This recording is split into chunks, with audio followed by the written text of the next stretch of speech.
And this generation is a social media generation, the millennials we call them. He's gonna see it. So first when he see it and say, "Mommy, but you're a prostitute," what are you gonna say to him? Because you do know it's prostitution, right? You know you're a prostitute, right?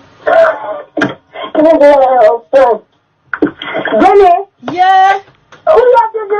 No, but me have to ask you, Ladisha. The people that not gonna ask you the truth, Jenny's. Me don't know how to ask truth in Ladisha. Truth is my name. I'm in nature.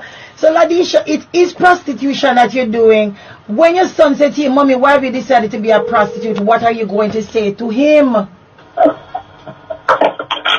No, can't bother. No, you feel bother, man. Because you still a bother take people, man. So tell me what you're going to say to your child. No. Yes.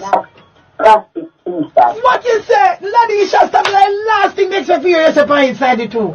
You cannot tell me you're taking people's man, you're having sex with some you try to hide out, and this is what you do for a living. You get up to $80,000 a month, and you're saying it's not prostitution. What you mean, Ladisha? Prostitution, man.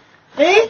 It's not prostitution. Yes, it is, honey. What it is that you exchange sexual favors in exchange for any commodity, whether it be money or things, car, house, land, money, it is prostitution, especially if that is what you are doing. Yeah. I'm a prostitute. Oh, you don't like to hear that you're a prostitute, but you're a prostitute, Ladisha.